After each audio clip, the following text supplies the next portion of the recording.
Selamat pagi Bapak Ibu Saudara yang dikasihi Tuhan kita Yesus Kristus. Kita bertemu kembali dalam sapaan pagi HKBP Kebun Jeruk. Sebelum kita melanjutkannya, terimalah salam kasih karunia dan damai sejahtera dari Allah Bapa kita dan dari Tuhan Yesus Kristus Tuhan kita. Kiranya menyertai kamu sekalian. Amin. Bapak Ibu, sahabat yang diberkati oleh Tuhan Yesus Kristus, hari ini hari Senin, tanggal 10 Februari tahun 2025. Kita disapa oleh firman Tuhan yang tertulis dalam Injil Yohanes pasal yang pertama, ayat yang ketiga dan ayat yang keempat.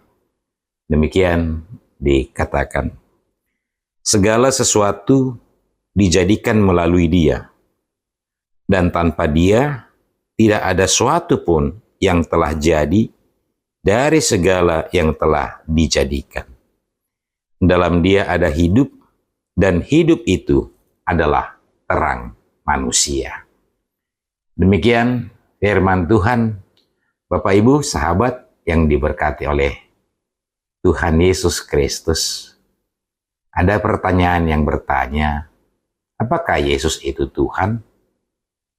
Karena salah satu syarat Tuhan adalah Dia adalah Alfa dan Omega, artinya Dia yang awal dan yang akhir.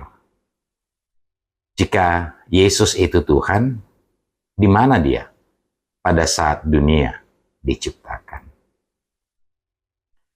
Untuk menjawab pertanyaan itu secara tegas, Injil Yohanes menuliskannya dalam pasal yang pertama.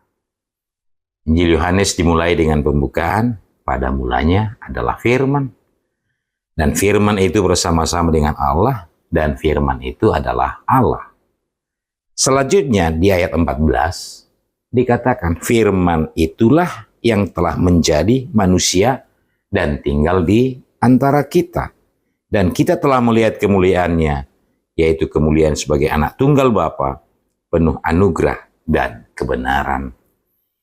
Injil ini menjawab dengan lugas dan tegas bahwa Yesus yang adalah Tuhan tidak dimulai sejak kelahirannya di Bethlehem. Tapi Dia sudah ada jauh sebelumnya, yang kita sebut dengan Logos atau firman. Dan tentu saja segala penciptaan itu adalah melalui firman. Kitab Kejadian berkata, berfirmanlah Allah. Bapak Ibu Saudara yang dikasihi oleh Tuhan Yesus Kristus, sehingga dengan demikian kita boleh meyakini bahwa Yesus adalah Tuhan karena Dia sudah ada, bahkan sebelum dunia diciptakan. Tapi penegasan ini bukan hanya itu saja, tidak hanya sekedar berhenti di situ saja. Karena penciptaan itu tiada arti tanpa kehidupan. Karena arti dari penciptaan adalah membuat hidup, membuat dunia ini hidup. Dan hidup itu bukan cuma aku, bukan cuma kita, tapi seluruh yang ada di dalam dunia ini. Bapak Ibu Saudara yang dikasihi Yesus Kristus, karena itulah kehadiran Yesus dalam Paskah sering juga disebut memberikan kehidupan. Karena memang kematian Yesus di kayu salib adalah untuk menghidupkan manusia itu sendiri. Sehingga di dalam Yesus bukan cuma ada penciptaan, tapi di dalam Yesus juga ada kehidupan. Dalam Yesus juga ada keselamatan. Karena itu pagi ini firman ini mau berkata, jangan ragu. Jangan mau diombang-ambingkan oleh rupa-rupa pengajaran di bumi ini. Pegang dengan yakin bahwa Yesus adalah Tuhan, di dalam Dialah kita diciptakan, dan di dalam Dialah kita diberi kehidupan. Dan dengan pengorbanannya di kayu salib, bukan hanya kehidupan di bumi ini, tapi juga kehidupan nanti bersama dengan Bapa di surga. Karena itu pagi ini, Injil ini mau meyakinkan kita. Yakinkan dirimu bahwa Yesus adalah Tuhan pencipta kita dan dialah yang memberikan kehidupan kepada kita. Tuhan memberkati dan menyertai kita. Amin.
Mari kita berdoa. Terima kasih Bapa buat firman-Mu yang meyakinkan kami pagi ini bahwa Yesus adalah Tuhan Allah kami. Dialah, di dalam Dialah kami diciptakan, dan di dalam Dialah kami beroleh kehidupan. Sehingga hidup kami harus dipersembahkan untuk kemuliaan Allah di dalam Yesus Kristus, Tuhan dan Juru Selamat kami. Berkati pekerjaan kami dimanapun kami bekerja, dan biarlah pekerjaan itu menjadi pelayanan kami untuk kemuliaan Bapa di surga. Dan kami juga menyerahkan bangsa dan negara ini dalam tangan Tuhan. Biarlah hikmat yang daripadamu dipakai oleh para pemimpin kami untuk mengayomi kami, membawa kami dalam sukacita. Terima kasih Bapa, ampuni kami atas dosa kami. Dalam Yesus Kristus kami berdoa dan mengucap syukur. Amin. Terimalah berkat, anugerah Tuhan kita Yesus Kristus, kasih setia dari Allah Bapa, dan persekutuan Roh Kudus kiranya menyertai kamu sekalian. Amin.